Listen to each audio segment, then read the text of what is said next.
Hi there. You're listening to Linda Pinizzotto on the Condo Expert. I'm speaking with Steve Clemens of the Canadian Fire Alarm Association, getting really important tips and information for all those condominiums out there. You know, we talked a lot about different things that could be happening, like throughout the whole building, whether it be, you know, the underground with the electrical load and the safety aspect and fire alarms and so on and so on. But the interesting thing is now with what needs to be done in the maintenance and care.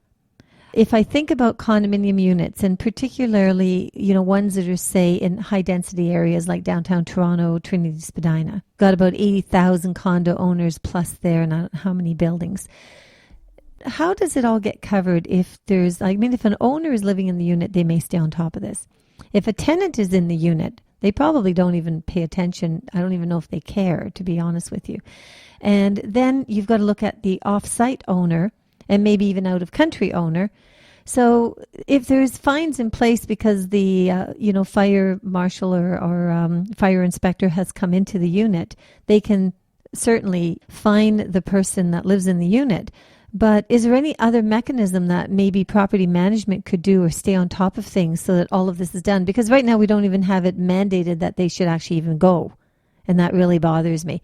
And then we don't have it mandated on the Condo Act. That really bothers me. So trying to put all these pieces together for you, Steve, and create an entity of a mechanism, I guess, of working all together to create safety. Perfect. And that's the bottom line. Let's start with the building itself. Yes. So when you're going into your building, you got to have, is there a fire route? And that way, if there's a fire route, there must be a fire alarm system within the building in most cases. So now we enter the main entrance of the building. If there's not a fire alarm panel, there's got to be an annunciator panel. And on that panel, there's a bunch of lights. That's all you have to worry about. And there's red, green, yellow lights. What you want to make sure is there's just one light lit, one power light, and it should be green. That is the code requirement. One light, and it must be green. If there's any other lights lit up, we have something wrong with our fire alarm system, and make sure and notify your property owner that the fire alarm system isn't 100% active the way it's supposed to be according to code. So we've looked at the fire alarm system. If we have the one green light, we're good. Now within the same vicinity, within that area, that's where the fire department's going to respond. There should be a white box for fire safety plan. And in the city of Toronto, it's got to have a lock on it. City of London, usually these boxes are from Safety Media. But look for the fire safety plan box. If there's a fire safety plan box, it's probably got a lock on it. But you know what? You as a property occupant have access to that. So you can contact the property owner to get a copy of that fire safety plan, because that would relate to your safety, how you can get out in that building. There may be some information that you can't get because it's just to the building, because they might put some really detailed information as to who the contractors are and how much they pay for certain services. But again, the general rule of thumb is that everything in that fire safety plan should be given to the property or the occupant. Now you go in the building. Now if you have an elevator, make sure that the elevator doesn't have any lights turned on. Why? Because that is all hooked up to the fire alarm system as well, making sure there's all the bypasses are turned off, making sure the lights are turned on, making sure the recall is going to work on your elevator.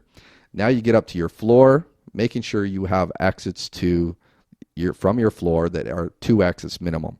Making sure those exits, you know where they are, making sure there's a pull station, you know how to use that pull station. The manual pull stations in these buildings now operate differently. Take a little look at how they operate so you can notify everybody else if there is a real emergency. Sometimes you have to push down, sometimes you have to pull out, sometimes you have to pull out and then down. Sometimes you have to break the glass to get at it. Sometimes you have to lift another cover because of people that don't look after their fire alarm system. So again, we have the covers in place and making sure all that is in place. Now we're walking back to our unit, making sure there's a fire extinguisher within 75 feet of our door. Where's the closest fire extinguisher? It's got to be a 2A rated fire extinguisher. Maybe there's fire hose or at least a standpipe system within that corridor as well, or a hose cabinet. Making sure the hose looks like it would work. Make sure there's no drips coming out of it. Now we enter into our room. Make sure we have a good latching door. If you have, that's a fire rated door now coming off of our corridor. Look at the back of the door. If you open the door wide open, you should see a fire listing on that door, how long you have safety from smoke and fire that is in that corridor. So now we check, make sure we have a good closing door. It latches. Now we're in another safe zone. Now this is our dwelling unit. Our dwelling unit must have a smoke alarm. take a look at the smoke alarm, making sure we can always add smoke alarms too. You can go to your local hardware store. I recommend a photoelectric smoke alarm, battery operated, to always back up whatever's in the building. My house alone, just you can buy them for like $30. A good photoelectric smoke alarm. You can get it with carbon monoxide. You can get it with carbon dioxide. But I recommend the carbon monoxide and photoelectric combo unit. It's probably going to cost you about $60. My wife is a volunteer firefighter, and of course I'm with the association. So our smoke detectors in our home, just so everybody knows, cost about $300. We went top of the line. There's one in every kid's room. There's one in our room. There's one in the living room. We have standalone heat detectors. So again, we've gone over and above. Now with those, there's this paperwork behind those. So if you are the owner, you probably signed off that you're responsible for the smoke alarm in that building. If you're the tenant, you probably signed off you're responsible for the testing of that unit within that room if it is standalone, not on the fire alarm system. So again, check your paperwork. What are you responsible to do on that smoke alarm? Once a year, someone registered probably is going to come in from the building or a fire alarm technician to test it. But what can you do now to maintain it? So there is manufacturer directions you can follow. Find out what model it is. Google it. There'll be manufacturer recommended how to test it. There might be a hush button. Find out how your smoke detector works in your actual unit. Or hopefully have more than one smoke detector. If you have ionization, keep it away from your kitchen and your bathroom because of the steam and whatnot. So now you're looking at it. If it is photoelectric, one thing you can do is make sure you, when you have the vacuum out, give it a little vacuum. Photoelectric is just a bunch of beams inside, and once you break the beams, one of the worst causes for false alarms on our smoke alarms is spiders getting in there. So if we take a vacuum, keep it nice and clean around our smoke alarms. And then if it's any other brand, just keeping it clean, making sure we don't paint over top of it. Your condo might be sprinklered, making sure you know where those sprinkler heads are. A lot of them are concealed now as well, making sure the paint and something hasn't sealed over that sprinkler head so it can't pop down and actually put out the fire that is in your unit. Then take a look at anything that produces heat. So again, fire is produced by heat, oxygen, and fuel. We want to keep those three things separate. So let's start with our heat sources and make sure anywhere where we have a heat source, we're keeping the fuel separated from it. So you look at our stove, keeping it clean around the stove, underneath the grills, in the stove, in the oven, keeping it clean. Still, kitchen fires are still our hazard. When we're cooking, make sure we have tight clothing on so we don't have loose clothing hanging over top. That's still for our elderly population. We got to watch out for those loose fitting clothes when they're cooking. And then anywhere else where we might have baseboard heaters, where we might do our projects, making sure we keep the fuel away from the heat. That's interesting because I'm thinking about some condos that I've been in, and you know, if they have a washer and dryer and they have it in a room, you know, in the small little closet kind of a setup, and then they have the stacking ones, I can't tell you how many times I've seen paint cans in those rooms. Yeah, paint cans, I don't like being in any kind of building to begin with. But again, as long as they're water-based, not oil-based paints, that's right. That's but one maybe thing that's not really a great place to store them, considering you're closing the door and you're turning your dryer on. Yeah. Or maybe, actually, do you think that it would be wise then for new building codes to maybe include doors that have the vents in them for those dryers? Because I know that some people, like I know some condo corporations, they don't think about it. They don't move forward with it. But you know the lint traps up in the ceiling? Yep. Okay, those are real huge fire hazards.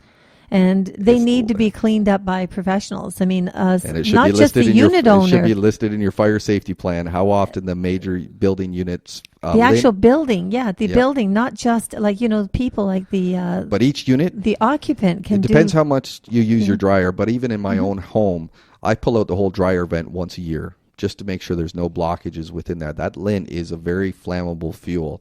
So yeah, we want to make sure all that lint is not trapped anywhere. It starts to build up just from one little nick in a tube or a pipe, and a lot of that is just a sharp pipe, so it can start to collect very quickly, or if it gets wet. So again, yeah, the high humidity in Ontario, we want to make sure that lint gets carried out.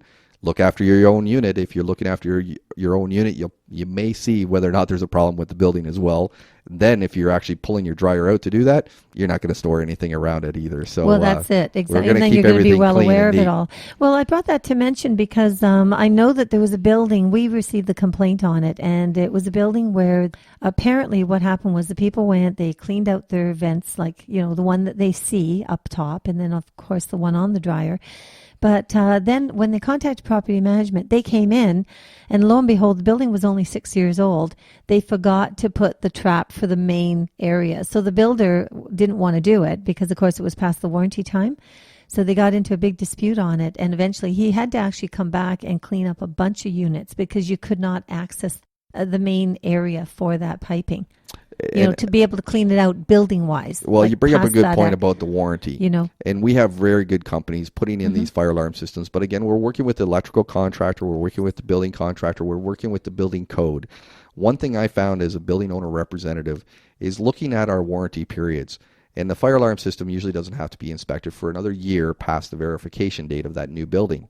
I always made sure that first test was done within the warranty period, making sure anything that was deficient with that building was found before the warranty was up. So having those fire alarm technicians come in and do a good check of that building within that warranty period helped alleviate any of those warranty concerns. And that goes for pretty much anything else in the building. Doing that double check within that warranty period. And unfortunately, we're going to find it we're all not perfect.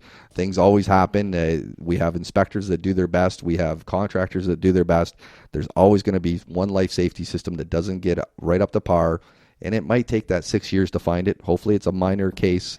Like the lint, it's usually a minor case. But again, who's going to put those fire stops? Who's going to put those, there's a lot of fire links within those systems as well, like the garbage chute, the lint chute, to make sure that the fire cannot spread throughout our building. So again, looking to some of our fire and life safety engineering companies, building audit reviews now are huge, and a lot of the specialty building and fire code reviews are done by our member companies as well. So if you're interested in who's out there doing it, CFA member companies, ask for it by name, look on their website, they will have CFA member company. And that'll tell you right now they're committed to life safety. And there is I just want to point out to your listeners too, that we do have a code of ethics, not just for the technicians, but for the members as well, for life safety in general. So when they are going through and doing their due diligence, making sure and listing out to that building owner what is the best for them to ensure life safety, whether it's a code deficiency or just a recommendation, the code of ethics on our website there, we're making sure we're doing the utmost for that building owner. Well, I think that it's so important because you're saving lives. You're saving hardships, you're saving the building. I mean, it all comes together. I was thinking about another building, actually, and I wanted to ask you this question. Say a building was only a couple of years old, but all of their underground lighting, all the ballast kept blowing out from time to time.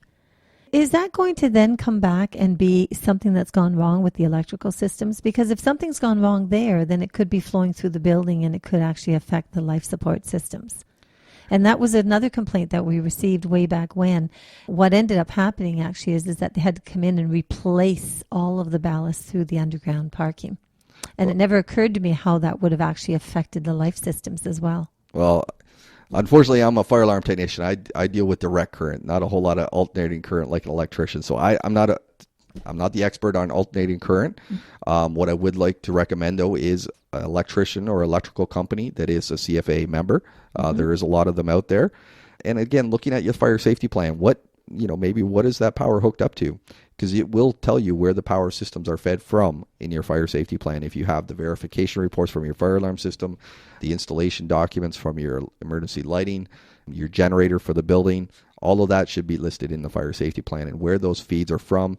I know when I was a building owner representative, I even put little tags on making sure I knew where, not just what the electrician did, but understanding so that anybody going into those areas understood where the power was being fed from.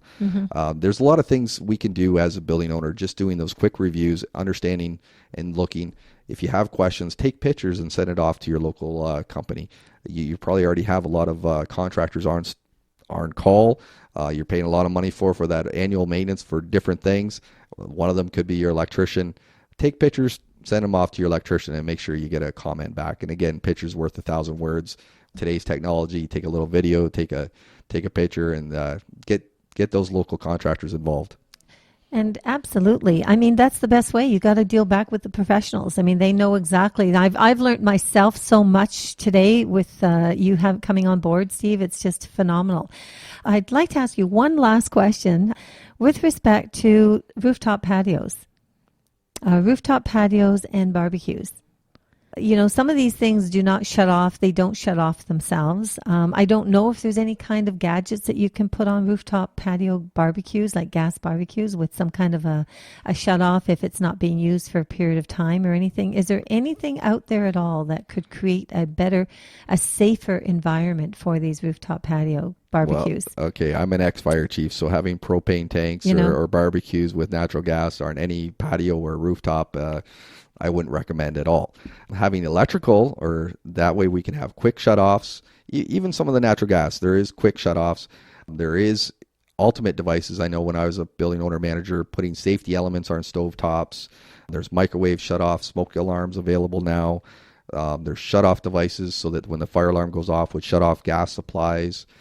We can look at the commercial kitchen hood system type scenarios where you can have automatic gas shutoffs. Yes, they're components. If you want to make it safe, talk to your local fire protection company, fire alarm company. They will help walk you through what some of the options available are. And there's just an endless supply of options available to the building owner now to make it as safe as possible. And some of them aren't that costly. It's a matter of re-engineering what you currently have, or reutilizing what you currently have as far as a fire alarm system, just building on what you currently have, or making a long-term plan so you can build it into your capital plan. Well, I think there's about 50% of the buildings in downtown Toronto, I can tell you, have rooftop patios, and they all have natural gas barbecues. And that's why I'm asking the question, because you see a lot of times too, depending on who's up there, if they got a party, they can forget about it, they can walk away, they leave it running. And, we can't be expecting security to go upstairs and babysit the rooftop patio to make sure that the barbecues have been turned off. So certainly for condominium directors out there, something to think about. You can actually reach Steve Clemens or the CFAA, the Canadian Fire Alarm Association, at info@cfaa.ca, and they can provide you an immense amount of information. And certainly I would recommend to all property managers and board of directors of any condominium corporation out there to be in touch with the Canadian Fire Alarm Association. Maybe even have a meeting in your party rooms and invite the residents of the building to come down and to listen to some of this information, because learning about it before anything happens is when you're protected, not afterwards. Yeah. Can I please put a shout out too for all the fire departments out there? All of them will give you a inspection on request or complaint within your building. Please look to your local fire inspector as well. We have trained most of the fire inspectors in Ontario for fire alarm. We're working closely with them as well. They're a key partner because they're in every city. And again, there's some of those people we can trust anywhere we go. Again, let's make sure we put those requests or complaints into our local fire department as well. Oh, absolutely. So we touched a lot on, just before we close up, I know some of our listeners are condo townhouses. So because they're living in townhouses, they may not have as much intricate guidelines with respect to, fire safety and so on, as far as the inspections and whatnot. But I guess the main concern for them are going to be working fire alarms, all of the other types of things that you've mentioned that they could actually control within their own condo unit. And I guess helping support our Canadian Security Association, many of these condominiums have security systems. So if you have a security system within your condo, ask about fire detection devices and putting that onto your security system.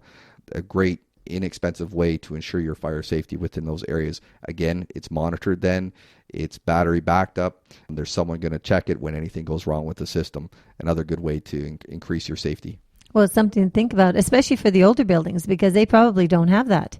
Yeah, and if you're going to replace... technology. Yeah, and again, if you're going to replace, go to your local hardware store or talk to us first, and we can give you some recommendations by emailing us at info@cfa.ca. We'd love to help you with those individual requests. Well, thank you, Steve. Thank you so much for coming on the Condo Expert today. On behalf of the Condo Owners Association, we look forward to working with you in the future and maybe, bring in some more experts with respect to safety on elevators and safety on sprinkler systems and all of these types of things, because, joining together as a unit for awareness, it just makes everything one step better. Yeah, and we'd love to see you in person. So if you'd like to request us to come out and do some training, feel free to give us a call for that as well. Fantastic. Thank you. So today we were listening to Steve Clemens of the Canadian Fire Alarm Association, definitely putting it out there to make sure that everyone is aware of all the different things relating to fire and safety, things that you should not be overlooking. And I would have to guess that everybody out there should probably listen to this show over and over and over, not to get the expertise that Steve has. He's worked hard for it with his long, experience in this Fire Alarm Association as the executive director, but certainly for your future. Have a wonderful day. You're listening to Linda Pinizzotto of the Condo Expert.